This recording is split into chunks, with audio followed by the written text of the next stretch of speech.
Welcome to our new episode. Today I'm joined by Loes de Boer, the co-founder of DL Network Analytics, a startup doing very interesting work in the analytics space. We will be discussing how you can utilize data to inform your decision making, specifically regarding remote working strategies. Welcome to the HR Dialogues, where we learn from people practitioners as they navigate the emerging world of work. It's really great to have you with us, and I look forward to our conversation. Today we're going to be talking about two things. The first thing I'd like to talk about is really around how do we utilize data to drive decision making within organizations, and then also particularly looking at the remote world of work. I think that's a topic at the moment that everybody is extremely interested in, and I see some interesting things happening in the market with regards to that. Loes, to get us started, can you give us a definition of what is network analysis, and what is it that you're talking about when you refer to network analysis in organizations? Yes, of course. Well, the network analysis originates in the social psychology, and it basically maps informal relationships between people. And that relationship can be anything. So it can be knowledge sharing, it can be a communicating relationship, it can be a cooperative relationship, it doesn't matter. But with network analysis, you just make it quantitatively, and you can analyze and measure the relationship. So, for example, you have big influencers within your organization, and you can just calculate who your most important influencers are within your organization, and that's really powerful, of course, because it gives you an objective measure of who plays which role in an organization.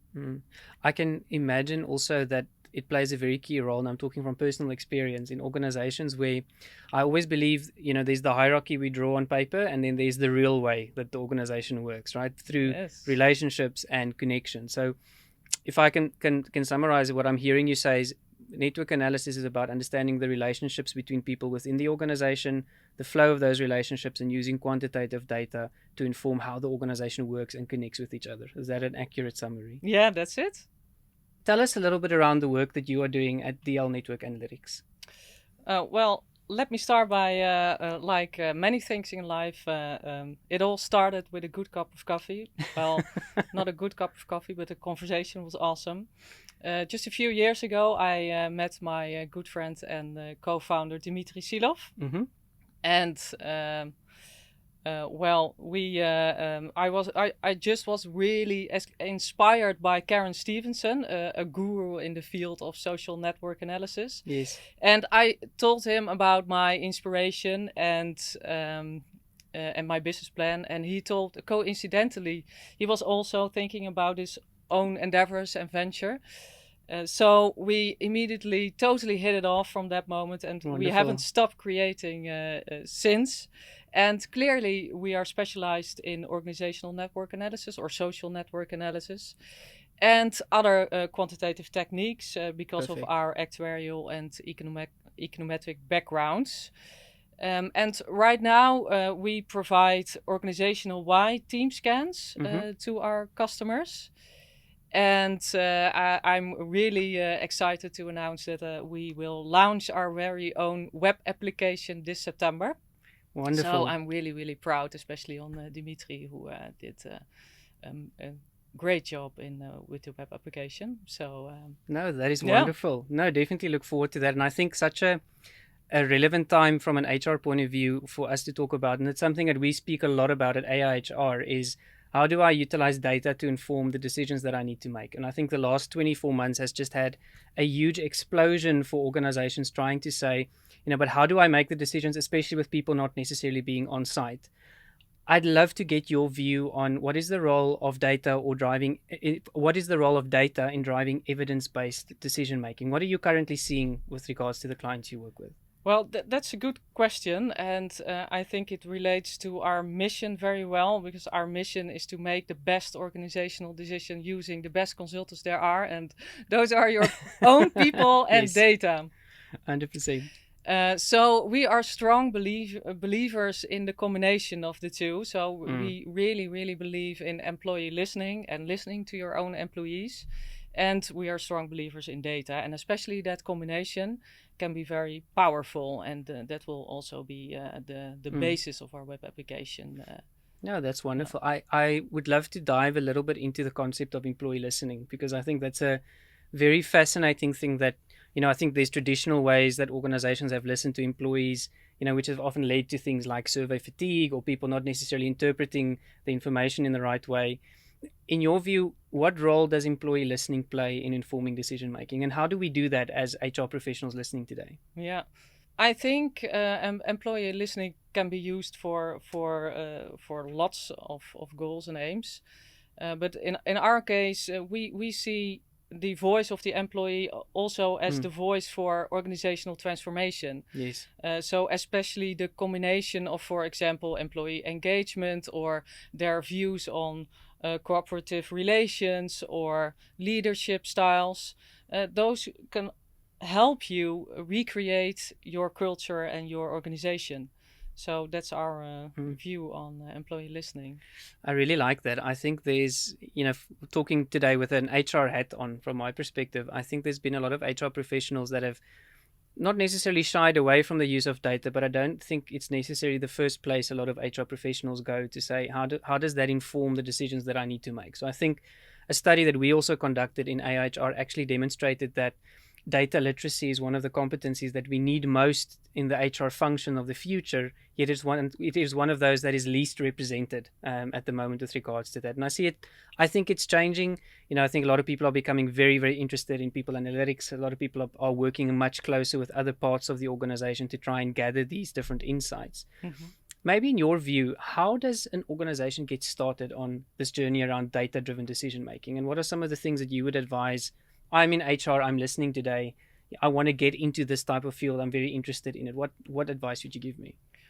I would start asking yourself the question, well, what do I want to achieve with the data? Mm, Because many times I see companies just gather as much as data as yes. they can. Correlation doesn't imply causation. Yes.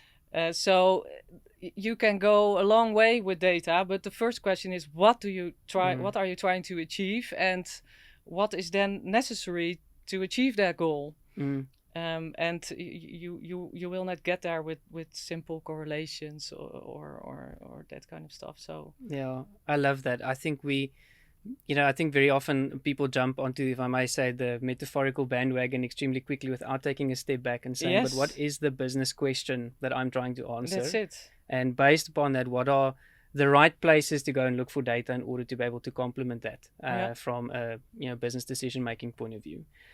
I think that brings us a bit to the topic that I'd like to deep dive into because you've recently done a lot of work in terms of helping organizations with regards to remote work. Yeah. It's an extremely hot topic at the moment for a variety of reasons, right? I think a lot of organizations are struggling with what does our return to work strategy look like.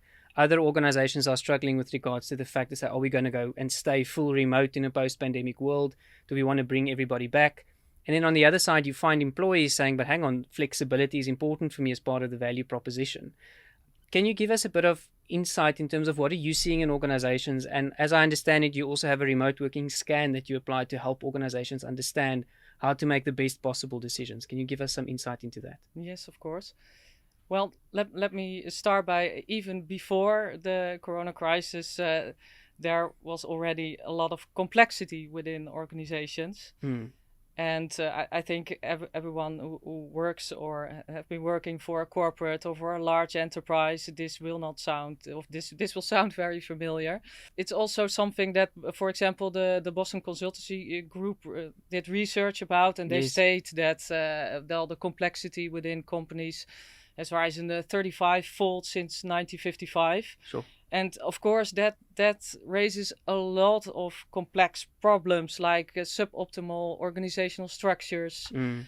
suboptimal formal structures like reporting structures, hierarchy, subjective performance evaluation, and now the corona crisis even makes it Yes.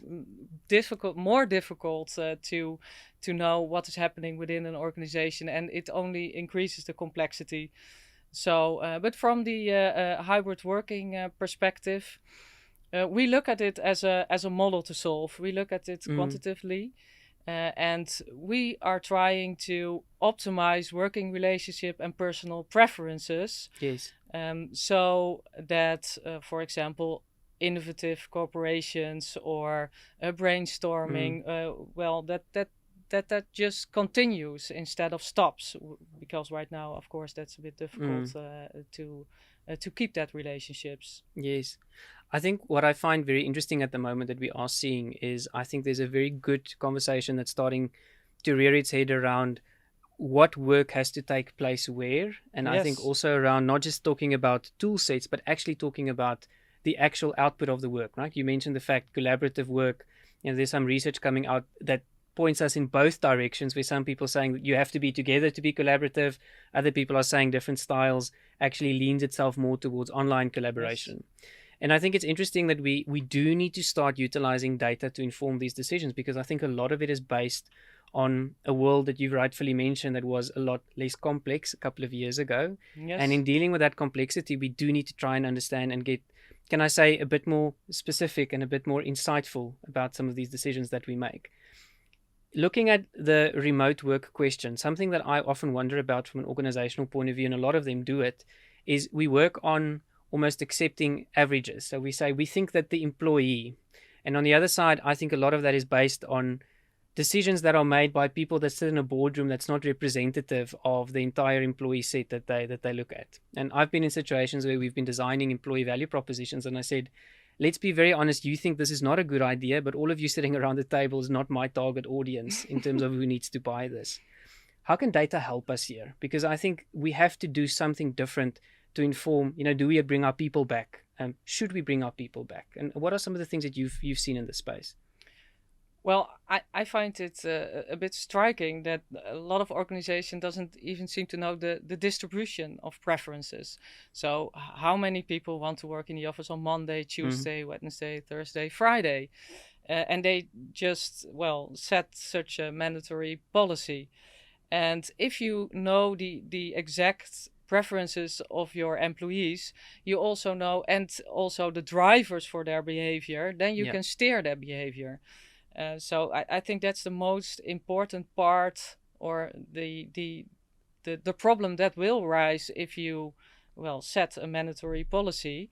You need to know what behaviors you can expect then, because if your people only want to work in the office one time a week and you set a 50% policy, then you have a problem. Yeah. So I think that will be a good data-driven decision, that policy, to make, and ask your employees first. Yes, yeah. And I think we're already starting to see, some organizations that haven't necessarily engaged with their employees, and they're starting to face the consequences. There's been, quite a few, some of the bigger tech firms that have called a lot of their people back, and there's been quite a number of resignations where people have said, but, I haven't signed up for this. You never asked me.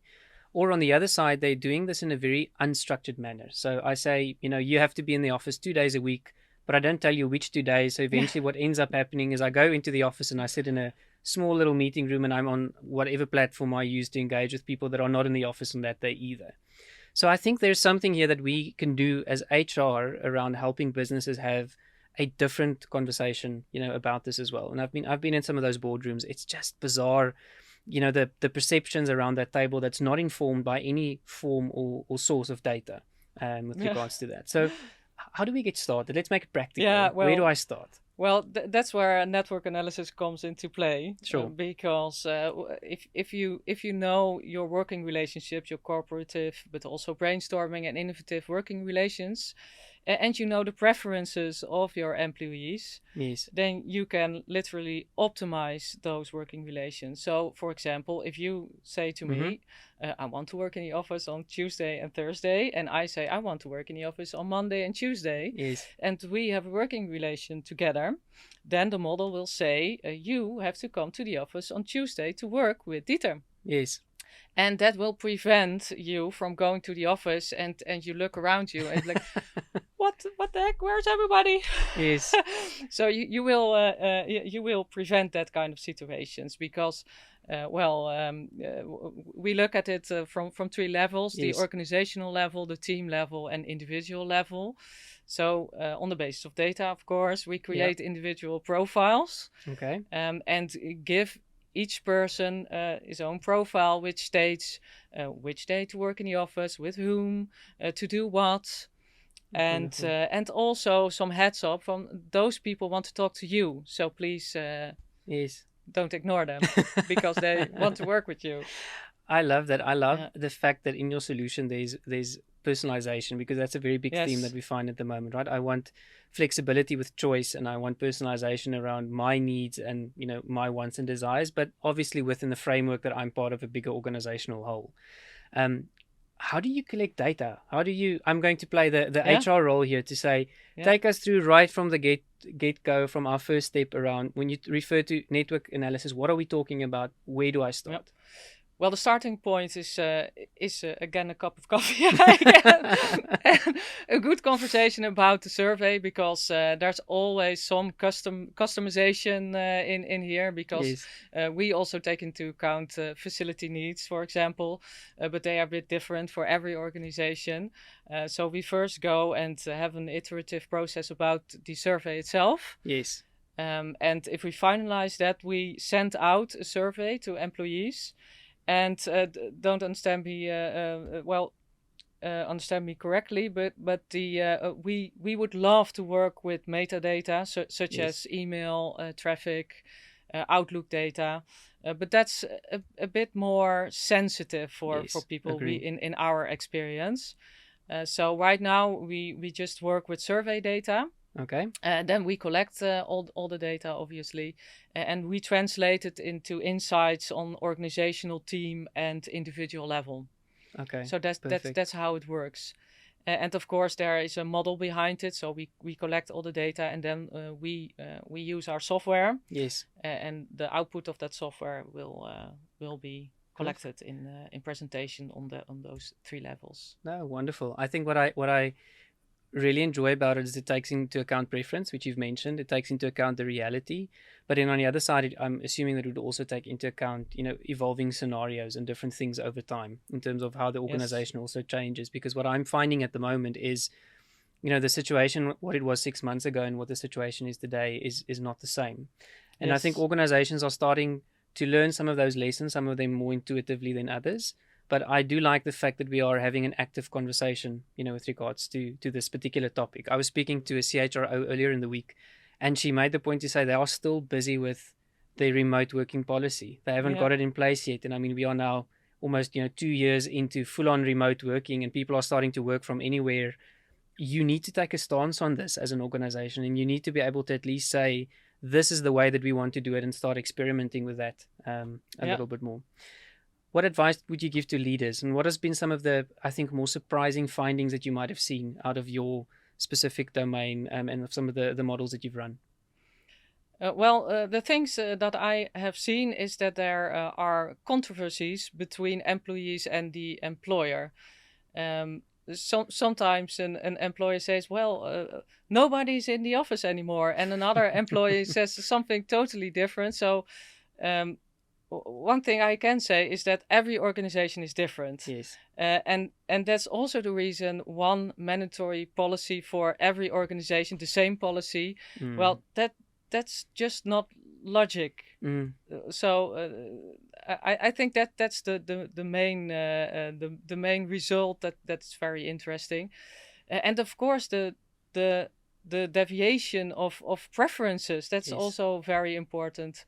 And one thing I also find very interesting are the drivers. We also include a question about drivers. So why do you want to go to the office? Why do you want to work at home? And it's the same thing. For example, I go to a gym. Yes. And I go to the gym because there's a sauna. It's very, very, very bad. But that's the reason I go to the gym. And that's very important information for the gym. Because if the gym decides to close the sauna, I will be gone to another gym. Yeah. So exactly the same story is true for organization. If you don't know the drivers of behavior, you risk losing people. And I think there's such an important point here around, again, I've said it earlier, not making assumptions around why people do what they do, but actually getting data to support that on the one side. That's it. And then on the other end, also to be able to really understand, because the world of work has changed so much, I think even some people's drivers have changed a bit in terms of how they perceive themselves with regards to their relationship to work and what work looks like.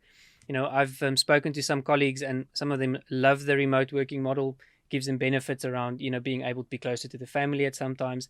I've spoken to Yes. people literally in exactly the same situation, and they say, I just want to come back to the office because you know what, I actually need a bit of a break from work versus family and Yes, that type that's of it, right? dynamic Yeah. as well. So, I mean, Lucy, I definitely agree with you. There's not a one size fits all. But what I'm hearing you say is also that organizations need to, be able to utilize data to make an informed decision around what they want to and what they cannot do as part of that. Because I think on the other side, there are certain realities, and something that I'm very cautious about at the moment is, on the one side, I see a lot of organizations investing or kind of looking at reinvesting in real estate, looking at very different office setups, looking at a very different type of workplace.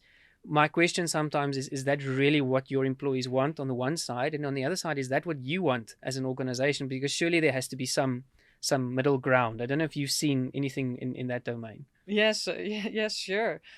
It's very recognizable that Mm. it all comes down to bricks, bytes, and behavior. In my opinion, it's Bill Gates' note Yeah. about the new way of work. Yeah, we all know that one. But organizations start with the bricks and byte instead of the behavior. Yes. And if you do that, it will cost you a lot of money because Yeah. we go beyond the assumptions and the Yeah. intuition, and we really ask people, what do you want to do in the office, why, and if you go to the office, what do you need? Mm. And then you make it very, very specific, and well, you can link the facility needs to that. Yes. And I like that. I think the employee value proposition and the employee experience that we offer as an organization to employees, I think that has to be, data informed on the one side, but on the other end also continuously evolving, because I also Yeah. think we are going through different stages and phases, right? There's almost this post pandemic world that we're starting to shift into slightly, where I think some people are still recovering and going to try new things now with regards to how they think about work and remote work and hybrid work. And I think in the longer term, there will be some other things that pop up in terms of importance for people when they think about how I work and what type of workplace is really for me. Yeah. Because I think a lot of people have always assumed, absolute flexibility is the thing I want. And I'm hearing from a lot of people that they actually enjoy a little bit of structure Yeah. with regards to that as well. So I like that thing, and we're talking a lot more around, real preferences that we can bring to the table and discuss and look at what is this going to do for us as part of that. Yeah. Lucy, any success stories, companies that have done this well, that have applied some of the insights and recommendations that you've provided to them? What have you seen happening in their client systems? Well, first of all, network analysis is quite new for people.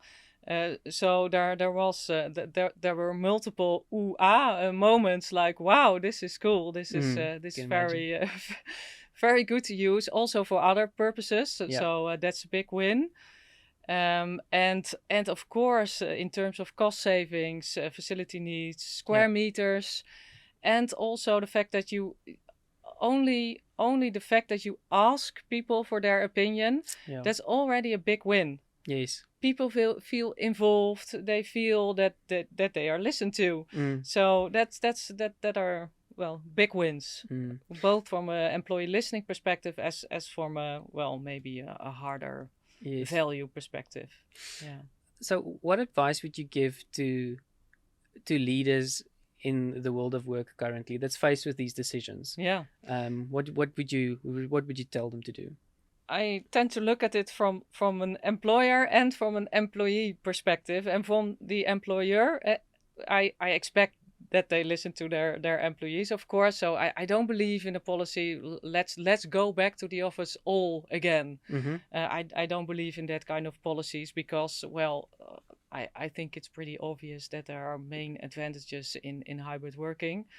Um, well, it could be the case that all your people want to go to the office every day, but Sure. I don't believe that is the case with lots of companies. And from the employee perspective, I would say, well, be a bit flexible too. Mm, And maybe it sounds a bit nice or rude, but sometimes I feel that employees think it's a right to work at home, and I think yes. there's a balance Yes. between employees and employer and working relationships. Well, people want to learn from you, Yes. and you have to cooperate. And if you want to be innovative in the long term, well, yeah, you should meet people, and you should have a proper conversation about it. So I think that's the main point I want to make is talk about the issue, talk about it together.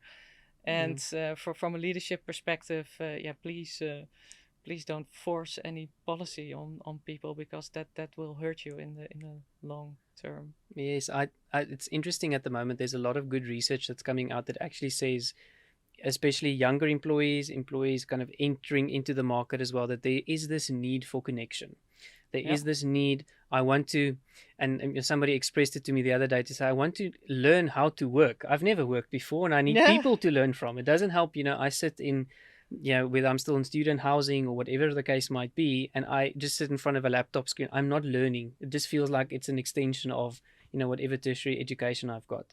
And I think we're finding that a lot of younger employees, entry-level employees, graduate employees are actually saying, I want to go back to companies where I know I can learn, where I know there's people that I can learn from, and that I can have more of a traditional work experience, which is very contrary to what a lot of previous research said around the flexibility that this younger generation wants.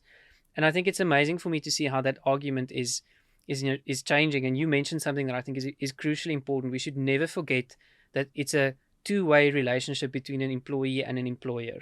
And that psychological contract that we have around what you expect from me and what I expect of you, that is changing, and we need to talk about it.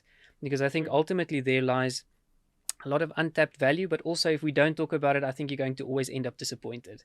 I'm going to say, as an employee, you don't give me enough flexibility. As an organization, I'm going to say, you don't come to the party often enough as an employee. And I think we need to find this balance where we just almost restate, what does that psychological contract look like? And we make it clear and we make it transparent, but what is it that we really expect from employees, and what is it that, employees is fair to expect from us as an employer? I want to switch track a little bit, because it sparked a thought what you were saying around, other topics where I think the work that you do can be really, really valuable. What are some of the other questions that you are helping organizations answer through your approach? Well, some of the main topics right now are knowledge sharing. Mm-hmm. So what we do is that we simulate the knowledge level improvement within organizations using network analysis. So you can see it as a virus that is spreading, Okay. but now it's not a virus. It's knowledge that is spreading in the organization. So we use the same simulation methods that is used to model viruses, to model knowledge sharing. So that is one thing we do. And another thing we do has to do with inclusion, or diversity, equity, and inclusion.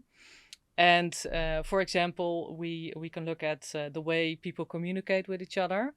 And we also try to find the factors that are crucial for inclusion, because research, for example, shows that good functional working relations with leadership is very important. Mentorship is really important. Diverse and inclusive leadership is very important. So there are many factors that are important, but that's different for it. Well, the reason that you could feel excluded could be different than the reasons that those are for me. So that is what we are trying to explore and model. And what we can do too then is that we create suggestions for improvement in terms of connectivity. So what's the fastest way to increase connectivity and increase the feeling of inclusion? You see a lot of descriptive and predictive HR analytics. And we think more in terms of how can we do things differently to make it better. And I suggest to you the way you can do that. I really like that, because I think what at times in my experience at least happens in the HR analytics space is we very often, without really talking about what is the business problem that I'm trying to solve for, or what is the challenge in the organization that I'm looking at, I almost approach it from the wrong way around, right? I say, what is happening currently, what data do I have, and what can I show as a part of that? And I love that we're thinking about areas like, diversity, equity, inclusion, belonging, but also even within that, acknowledging the fact that there's personalization that happens, because not everybody's the same, right? I think in a conversation you and I had, you mentioned, not everybody's average. Nobody's average. That's it. And I think we need to get better at understanding that and what that looks like in the organization. Yeah. Luz, I'm not going to make you get away or let you get away with a comment that knowledge spreads like a virus. I'd love to dive into that a little bit more because I think you're touching on such an important topic where we are going to have to get in the way that people work now a lot smarter and intentional about how we communicate, how we share certain things, and Yeah. how an organization actually houses its knowledge just not just in the minds of its people, but actually in the institutional memory of the organization. Yeah. Love to ask you, what are you seeing in the knowledge management space there? Are we improving and are we getting better at this? Well, I haven't seen this kind of analysis we do yet in the market because I do see the technology part and Yes. how to store data, how to retrieve it. That part. But I haven't seen real modeling of knowledge sharing. So Mm, we are experimenting with different learning methods, for example. yes. So we take self study into account and education, but also interpersonal learning. And Mm, then we try and simulate what will happen. Well, what will happen with different learning strategies? mm, It's really really interesting, but I haven't seen it in the market yet, mm. used like this. No, I think that's Uh, fascinating. I think there's something in the HR world that we've been talking about for quite a while, but we've never been able to do it. And that is really to get HR into the mode of working with, scenario planning and scenario based concepts and thinking about different realities and what that needs to inform. And I think what you are starting to do is really to help HR practitioners put that into practice with like real data that can actually model what these things would look like. Because I think intuitively, at the moment we are all following trends, but it is quite reactive around what we're doing. Great resignation. The conversation is not how do we prevent that. The conversation is how do we fix it now that we're already here. yeah. And I think we need to start thinking a little bit differently about how we can approach some of those topics as well, and how we can actually model them and play with. And I love your example around learning strategies. That's very interesting for me because I think a lot of organizations that I've been in or that I've worked with, have kind of adopted, whether you support 70-20-10 or whether you support some shape or form of blended learning, or whether, just to be very honest, you had access to certain tool sets through licenses. That's what they've applied. But I Yeah. don't think anybody's ever asked the question, is this the right strategy for the employee base that we have, given what we want to Yeah. teach them? Well, we even did quite some research and look for scientific research, but Yes. there haven't been written a lot about, for example, the effectiveness of learning methods. And we all know the pyramid of learning, you know Yes. that one, right? But there's also research that that's not as scientific as it should be. Yes. So that's also something we want to contribute to the scientific space in that Mm. area.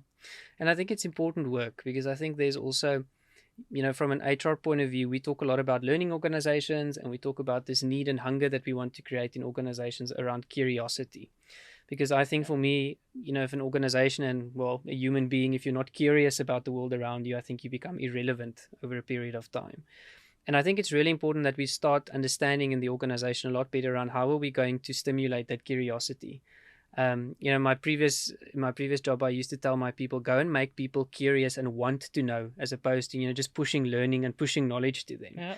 Because I think if people are not receptive for it, it is bound to fail.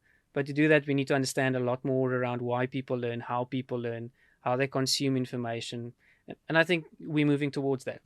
Yeah, especially in interpersonal part. That's really really interesting, Mm. and even more complex right now in a hybrid world.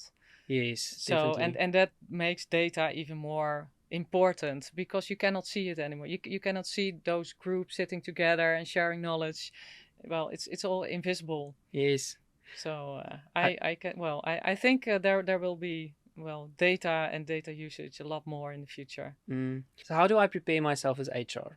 So if I look at most HR practitioners like myself, our backgrounds either lie in the strong, can I call it, HR process practice domain. Some of it might lie in psychology. Here and there we find somebody else with a more diverse background.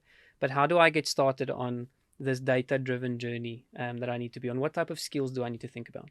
As an HR manager, you should know what you want to model, what do you want to Mm, achieve within 1 or 3 years, and well, we don't have to do all fancy about it. Data yes. analytics is just data analytics, and with even not so many data, you can do a lot, but you Yes. have to ask for the right data. Mm. And as I already mentioned, we also believe in data that you just gather via surveys and via your people. Mm. No, I think that's really, really great. And listen, I think as we start wrapping up, some of the key things that you spoke about that really stood out for me in our conversations. The first one is know what the question is that you're asking, because I think that is so important to be able to really align that to what is the question that the business is facing, or the challenge that the business is facing as a starting point. I think the second thing that really stood out for me is involve your people. Ask, don't assume, because I think a lot of mistakes that we make in the organization is around assumption and not necessarily involving the right people with regards to that conversation and how we need to take things forward in the organization as well. The third thing I'm taking away from this is equip yourself. As an HR manager, as an HR practitioner, make sure I've got the relevant skills that I am able to be at the table and have this conversation and utilize. Then lastly, I think a data-driven approach that really helps you to substantiate the arguments that you are trying to make. And I think this combination then really puts us in a different world going forward, that we are able to really contribute something different to the organization. Luz, from my side, a big thank you. I think a wonderful conversation, and thank you very much to everybody dialing in today.